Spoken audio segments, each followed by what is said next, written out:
மீண்டும் நாளிதழ் நிகழ்ச்சியில் சந்திக்கின்றோம். பிரபஞ்சத்தின் தோற்றம் மற்றும் பெருவெடிப்பு கோட்பாடு பற்றி விஞ்ஞானிகள் தொடர் ஆராய்ச்சிகளில் ஈடுபட்டு வருகின்றனர்.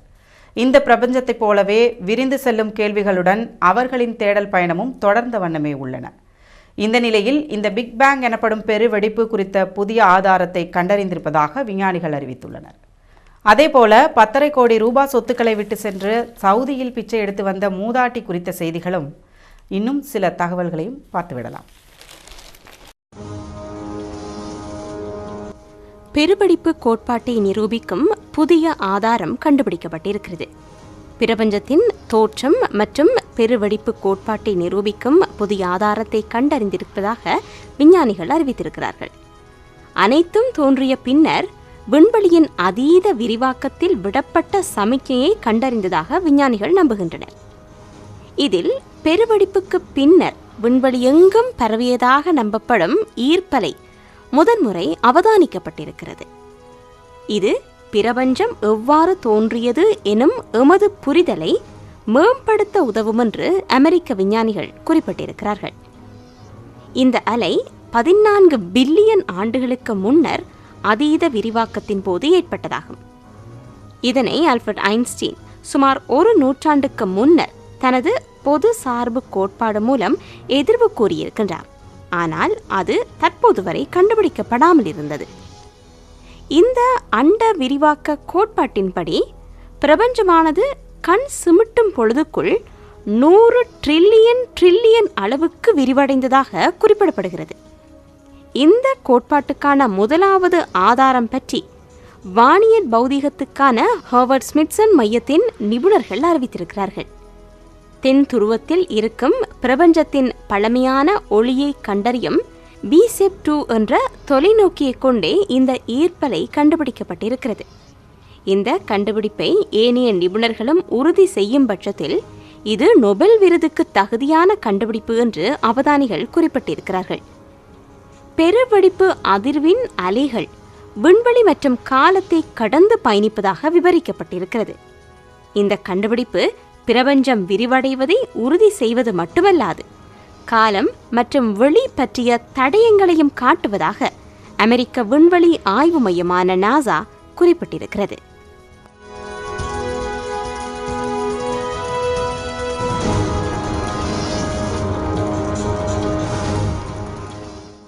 சீனாவில் பெற்றோரால் கைவிடப்படும் குழந்தைகளால் அதிகாரிகள் திணறி வருகின்றனர்.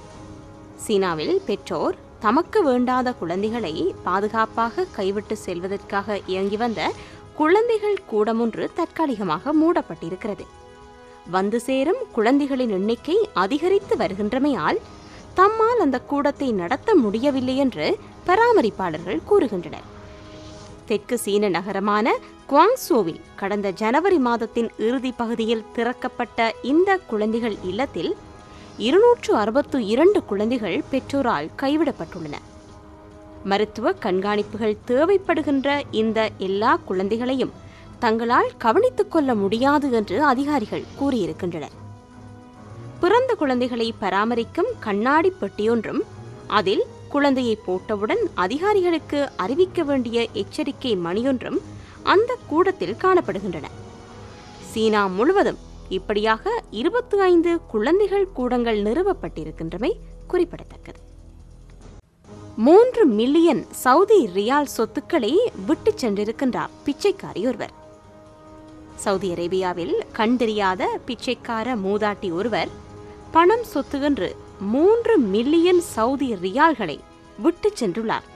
இதில் 1 மில்லியன் ரியால் பெறுமதியான பணம், ஆபரணங்கள், தங்கம் ஆகியவையும் வாரிசுரிமையாக 4 கட்டடங்களும் இறக்கும்போது அவர் வசம் இருந்துள்ளன. மரணமடைந்த ஆயிஷா என்ற மூதாட்டியின் உதவியாளராக இருந்த அகமது சைடி என்பவர் இந்த சொத்துக்களை வறியவர்களுக்கு பகிர்ந்தளிக்குமாறு தம்மிடம் அவர் குறிப்பிட்டதாக நிர்வாகத்திடம் தெரிவித்திருக்கின்றார். தனது வாழ்நாளில் அதிக பங்கை பிச்சை எடுப்பதிலேயே கழித்த 100 வயதான அந்த மூதாட்டி அண்மையில் தனது வீட்டின் குளியல் அறையில் வைத்து மரணமடைந்தார். அகமது சைடி என்பவரே இந்த மூதாட்டியை தூக்கிச் செல்ல உதவியிருக்கின்றார். ஆயிஷாவுக்கு தற்போது உறவினர் எவரும் இல்லை என்றும் முன்னர் அவர் தனது தாய் மற்றும் சகோதரியுடன் சேர்ந்து ஜித்தா வீதிகளில் பிச்சை எடுத்ததாகவும் அவரது தாயும் சகோதரியும் இறந்துவிட்டதாகவும் சைதி குறிப்பிட்டிருக்கின்றார். இவர்கள் ஆண்டு முழுவதும் கொடையாளிகளிடமிருந்து கவலையை சம்பாதித்தனர். இது நோன்பு மாதங்களில் அதிகமாக இருக்கும்.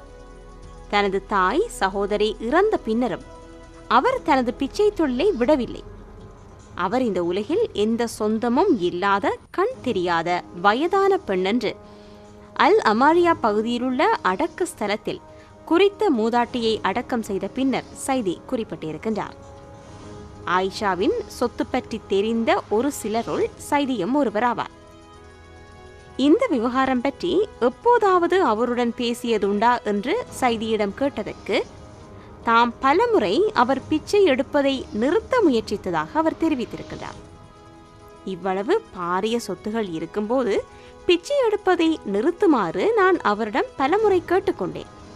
ஆனால் தாம் கடினமான காலத்துக்கு தயாராகி வருவதாக கூறி அதனை மறுத்து வந்தார் என்றும் அவர் விவரித்திருக்கின்றார். இந்த சொத்து விவகாரம் பற்றி காவல்துறையிலும் நீதிமன்றத்திலும் கூறியிருக்கும் சைதி சட்டப்படி நடவடிக்கை எடுக்க கோரியிருக்கின்றார். காவல்துறை அல்லது நீதிமன்றம் இன்று வரை உரிய நடவடிக்கை எடுக்காத நிலையில் நம்பிக்கைக்குரிய ஒருவரிடம் அனைத்து சொத்துகளையும் கொடுத்து வைத்திருக்கின்றேன், அவைகளை நிர்வாகத்திடம் கையளிப்பதாக அவர் உறுதியளித்திருக்கின்றார் என்றும் அவர் கூறியிருக்கின்றார். ஆயிஷாவுக்கு சொந்தமான 4 கட்டடங்களிலும் பல குடும்பங்கள் வாழ்ந்து வருவதாக குறிப்பிட்ட சைதி அவர்களை அங்கு இருக்க ஆயிஷா அனுமதித்திருந்ததாகவும் இந்த கட்டடங்களை உத்தியோகபூர்வமாக நிர்வாகத்திடம் கையளிக்க குடும்பங்களை வெளியேறும்படி கோரப்பட்டிருப்பதாகவும் அவர் குறிப்பிட்டார். 1500 ஆண்டுகளின் பின்னர் அந்தார்டிகாவில் உறைந்திருந்த பாசி மீண்டும் உயிர் பெற்றிருக்கின்றது. அந்தார்டிக் பனிக்கு கீழ் 1500 ஆண்டுகளாக உறைந்திருந்த பாசிகளை பிரித்தானிய விஞ்ஞானிகள் வெற்றிகரமாக உயிர் பெற செய்திருக்கின்றார்கள். பண்டைய தாவரத்தின் உறை பனி நிலையை ஆய்வாளர்கள் அகற்றியதை அடுத்து அதிர்ச்சி தரும் வகையில் தளிர்கள் வேகமாக தோன்ற ஆரம்பித்திருக்கின்றன. இதற்கு முன்னர் இதே அளவு பழமையான பாக்டீரியா ஒன்றை விஞ்ஞானிகள் உயிர் பெறச் செய்தனர். இதுவே உயிர் பெறச் செய்யப்பட்ட மிக பழமையான தாவரம் என்று விஞ்ஞானிகள் குறிப்பிட்டுள்ளனர். இந்த விவரத்தை கரண்ட் பயாலஜி இதழில் ஆய்வாளர்கள் வெளியிட்டிருக்கிறார்கள். இதற்கு முன்னர் விஞ்ஞானிகள் 20 ஆண்டுகள் அளவு பழமையான பாசிகளை உயிர் பெறச் செய்திருக்கின்றார்கள். பாக்டீரியாக்களே இவ்வாறு 1000 அல்லது மில்லியன் ஆண்டுகள் உயிர் பிழைக்க முடியும் என்று நம்பப்பட்டு வந்தது. இந்த ஆய்வு மூலம் முன்னர் நம்பப்பட்டதை விடவும் பல செல் உயிரினங்களால் நீண்ட காலம் உயிர் பிழைக்க முடியும் என்பதை காட்டுகின்றது என்று பிரித்தானிய அந்தார்டிக் ஆய்வகத்தின் பீட்டர் கான்வே விவரித்திருக்கின்றார். இந்த பாசி சுற்றுச்சூழலில் பிரதான அம்சமாக காணப்படுகிறது. இது ஐரோப்பாவில் ஏற்பட்ட சிறிய பனி யுகம் முதற்கொண்டு பல நூற்றாண்டுகள் இருந்துள்ளது என்றும் அவர் குறிப்பிட்டிருக்கின்றார். இதன்போது அண்டார்டிகாவில் உறைந்த நிலையில் இருந்த பாசி மாதிரிகளை பெற்று அதனை ஒரு காப்பகத்தில் வளர்ச்சி அடையக்கூடிய தட்ப வெப்பநிலை மற்றும் ஒளி அளவில் வைத்தபோது ஒரு சில வாரங்களில் அது துளிர் பெற ஆரம்பித்திருக்கிறது. இந்த பாசிகளின் காலத்தை அறிய கார்பன் டேட்டிங் தொழில்நுட்பத்தை கொண்டு ஆய்வுக்கு உட்படுத்திய போது இவை குறைந்தது 1530 ஆண்டுகள் பண்டையது என்று கண்டறியப்பட்டிருக்கிறது. இது ஒரு பாரிய பாய்ச்சலாகும். இதன் மூலம் ஒரு சிக்கலான உயிரினத்தால் உறைபனியில் நீண்ட காலம் உயிர் பிழைக்க முடியும் என்ற சாத்தியத்தை காட்டுகின்றது என்று கோவென் குறிப்பிட்டிருக்கின்றார். ஆம், ஒரு உயிரினத்தால் உறைபனியில் நீண்ட காலம் உயிர் பிழைக்க முடியும் என்ற சாத்தியத்தை இந்த அண்டார்டிக் பாசிகள் உயிர் பெற்றதன் மூலம் கண்டறியப்பட்ட தகவல்கள் ஆராய்ச்சியாளர்களுக்கு ஒரு பாரிய பாய்ச்சலாகவே இருக்கிறது. உலகம் வெப்பமயமாகி வருகின்ற இந்த காலகட்டத்தில் சுற்றுச்சூழல் குறித்த ஆய்வுகளுக்கும் அதன் பாதுகாப்பிற்கும் பல மில்லியன் டாலர்கள் ஒதுக்கப்படுவதோடு மக்கள் மத்தியிலும் அதற்கான ஆர்வத்தை தூண்டுவதற்கு முயற்சிகளும் மேற்கொள்ளப்படுகின்றன. பூமியில் சுற்றுச்சூழல் சமநிலை இருக்கும் வரையில்தான் மனித வாழ்க்கை சாத்தியமாகும் என்ற ஐயம் இருப்பதால் இது குறித்த விழிப்புணர்வு அனைவருக்கும் தேவை என்ற தகவலை கூறிக்கொண்டு இன்றைய நிகழ்ச்சியை நிறைவுக்கு கொண்டு வருகிறோம். இந்த நாள் இனிய நாளாக அமைய அனைவருக்கும் வாழ்த்துக்கள் கூறி விடைபெறுகிறேன். வணக்கம் நேயர்களே.